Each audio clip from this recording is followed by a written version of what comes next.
Hello everyone, आली की kitchen में आप सभी का एक बार फिर से स्वागत है। फ्रेंड्स, चलिए आज बनाइए मेरे साथ बहुत आसान तरीके से अपने घर जैसी गुजिया, जिसमें आपको टेस्ट आने वाला है बिल्कुल आपके अपने हाथों का, आपके अपने घर की रसोई का। बनाना बिल्कुल आसान है, आप मुझे फॉलो करते रहिए।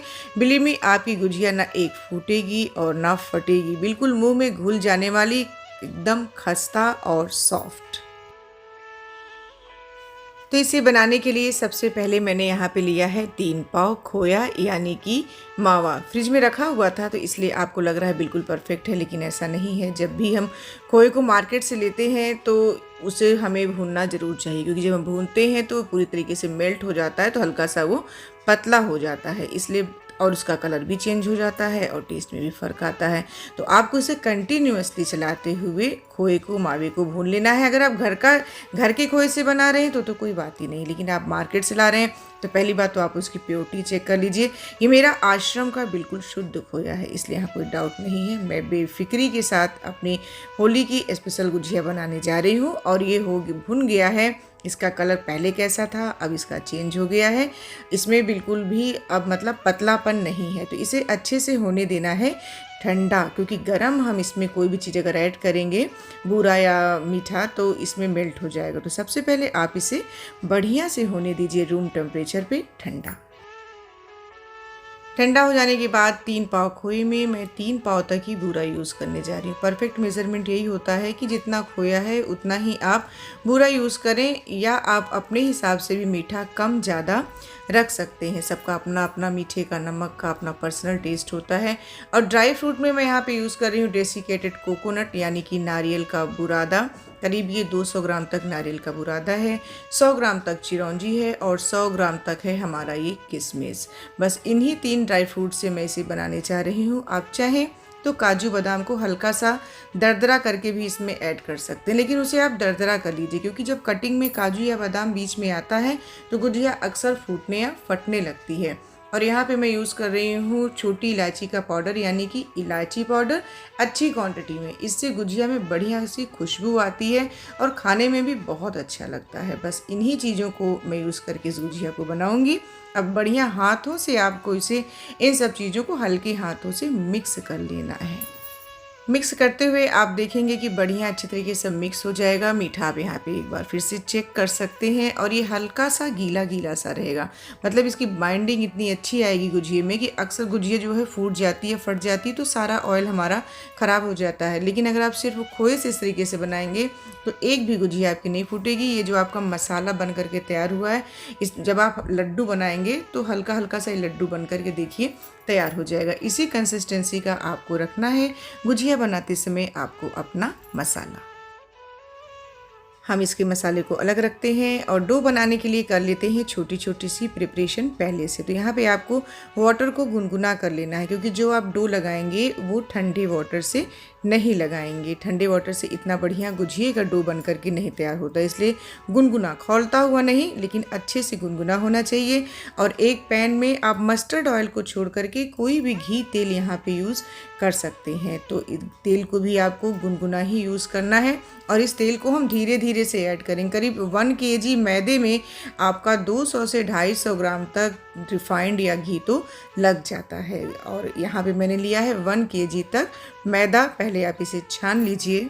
मैदा हो या बूरा हो, सब चीज़ों को पहले आपको छान लेना है। अब इसमें धीरे धीरे से हम ऑयल को ऐड करेंगे, और थोड़ा सा ऑप्शनल है बिल्कुल। आप चाहें तो इसमें खाने वाला फूड कलर, मैं यहाँ पे जो लड्डू में पड़ता है उसे यूज़ कर रही हूँ। इससे सिर्फ आपके जो गुजिया का कलर है वो बढ़िया सा आएगा, टेस्ट में कोई फ़र्क नहीं पड़ेगा। वैसे आप चाहें तो इसे स्किप कर सकते हैं। और अब इन चीज़ों को आपको अच्छे से मिक्स करना है और रब करना है। यहाँ पे आपको 5 से 6 मिनट का समय तो लग जाएगा। जितना बढ़िया आप इस आटे को और ऑयल को रब करेंगे, उतना बढ़िया आगे आपका डो बन करके तैयार होगा। आपको अपनी हथेलियों की हेल्प से कंटिन्यूअसली इसे रब करते रहना है, जिससे बढ़िया से मिक्स भी हो जाएगा और कोई लम्स भी नहीं पड़ेगा। कैसे पता चले कि आपने जो मोयन दिया है वो बिल्कुल परफेक्ट कंसिस्टेंसी में है? तो उसका एक तरीका है कि आप मैदे को हाथों में लड्डू सा बनाने की कोशिश करें तो आसानी से लड्डू सा वो बन जाएगा, और जब आप उसे फोड़ेंगे तो बड़ी आसानी से वो फूट भी जाएगा। तो जब लड्डू सा बनने लगे तो समझिए कि आपका मोयन परफेक्ट है। करीब 200 से 250 ग्राम तक घी या ऑयल लग जाता है 1 किलो मैदे में मोयन देने में। अब गुनगुने वाटर को धीरे धीरे से आप ऐड करें, एक साथ नहीं, धीरे धीरे से ऐड करें और बढ़िया सा इसका डो बनाइए, जैसा कि आप पूड़ी का आटा सानते हैं, हल्का सा टाइट, उस तरीके से धीरे धीरे से आपको गुनगुना वाटर ऐड करना है और पूड़ी जैसा एक टाइट साइज का डो बना करके तैयार कर लेना है। डो तैयार हो जाने के बाद आप एक कॉटन का क्लॉथ ले लीजिए, उसे अच्छे से भिगो करके पूरी तरीके से निचोड़ लीजिए और आटे को कवर कर दीजिए, जिससे कि आटा आपका ड्राई ना हो। आधे घंटे के लिए आटे को आप छोड़ दीजिए अपने डो को, और उसके बाद छोटी छोटी सी आपको इसकी लोइयाँ काटनी है। बहुत बड़ी बड़ी सी नहीं, बहुत छोटी छोटी सी आपकी इसकी लोइयाँ काटनी है और उस साइज़ का आपको इसे बेल करके तैयार कर लेना है। जिस साइज़ की आपकी गुजिया बनाने वाली मोल्ड है, या मोल्ड नहीं भी अगर आप हाथ से बना रहे हैं तो आपको इसे पूड़ी की साइज़ की बना करके कर लेनी है तैयार। याद रहे कि ऊपर का कवर इसका पतला होना चाहिए, तो आपकी गुजिया बढ़िया बन करके होगी तैयार। और बिल जाने के बाद मेरे पास यहाँ पे गुजिया बनाने वाला मोल्ड रखा हुआ है। मैंने इतना बड़ा इसे बेला है, पतला, जितना कि मोल्ड के ऊपर ये अच्छे से सेट हो जाए, मतलब इसकी किनारियाँ मोल्ड पे अच्छे से आनी चाहिए, जिससे ये जब हम दबाएं तो बढ़िया एक डिज़ाइनदार बन करके तैयार हो जाए। और मोल्ड के एक साइड में, दोनों साइड में नहीं, एक साइड में आप एक ऐसा स्पून ले लीजिए जिससे आपको लगे कि ये इसमें फिलिंग के लिए परफेक्ट है। और थोड़ा सा 2 टेबल स्पून मैदे में आप वाटर डाल करके, यूँ ही ठंडा वाटर डाल करके एक पतली सी स्लैरी सी बना करके रख लीजिए और उसे इसके किनारियों पे थोड़ा थोड़ा हल्का हल्का सा लगा लीजिए, जिससे कि अगर आपके कहीं गुजिया खुलने के चांसेस हैं तो वो पूरी तरीके से ख़त्म हो जाए। वैसे आप नहीं भी लगाएंगे, मोयन अच्छा है तो नहीं खुलता है, लेकिन आप पहली बार बना रहे हैं तो इस तरीके से स्लैरी लगा करके इसे बढ़िया से प्रेस कर दीजिए। एक साइड ही आपको रखना है मसाला, दोनों साइड नहीं रखना है। और जो एक्स्ट्रा बचा हुआ है उसे नाइफ़ या हाथों की हेल्प से कट करके निकाल दीजिए। हम बाद में इसे भी, इसका भी जो आप कट कर रहे हैं, इसे भी गुजिया बनाने में ऐड कर लेंगे। और हल्का सा प्रेस कर दीजिए। अपनी गुजिया मोल्ड को आप ओपन करेंगे तो आपकी गुजिया परफेक्ट, बिल्कुल भरी भरी निकल करके हो जाएगी तैयार। मैंने एक आपको इस तरीके से बना करके दिखा दिया है, बाकी आप सारी गुजिया इस तरीके से बना करके कर लें तैयार।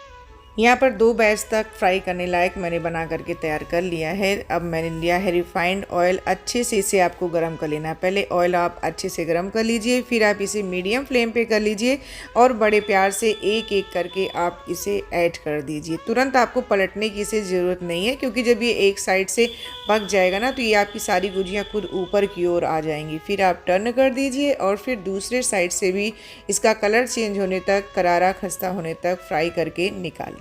फ्रेंड्स, अगर आपको गुजिया की रेसिपी अच्छी लगी हो, समझ में आई हो, गुजिया बनाना आसान लगा हो, तो आपसे सिर्फ एक ही रिक्वेस्ट है कि आप मेरे चैनल को लाइक कर दें, सब्सक्राइब कर दें, बेल आइकन को कर दीजिए प्रेस, जिससे मेरी सारी नोटिफिकेशन आप लोगों तक पहुंचती रहे। वैसे मेरे चैनल पे बहुत सारी यूनिक सी रेसिपी पड़ी हुई है, जिसे अगर आप जाके विजिट करेंगे तो बिलीव मी आपकी कुकिंग में काफ़ी हेल्पफुल होगा, चाहे वो अचार हो, चाहे स्नैक्स हो, दाल हो, कोई भी चीज़। मैंने यहाँ पे 1-2 बैच फ्राई करके निकाल लिया है। बाकी सारी गुजिया आप इसी तरीके से बना लीजिए। ऊपर का कवर पतला रखिए। और रही ड्राई फ्रूट्स की बात, तो इसमें आप अपनी मनपसंद का कोई सा भी ड्राई फ्रूट्स ऐड कर सकते हैं। लीजिए, सॉफ्ट और बिल्कुल खस्ता गुजिया बन करके हो गई है तैयार। आप मुझे फॉलो करते हुए बनाएं, आपकी गुजिया बिल्कुल परफेक्ट बन करके तैयार होगी। वीडियो को लास्ट तक देखने के लिए आप लोगों का बहुत बहुत थैंक यू। मिलते हैं नेक्स्ट वीडियो में, तब तक के लिए बाय बाय।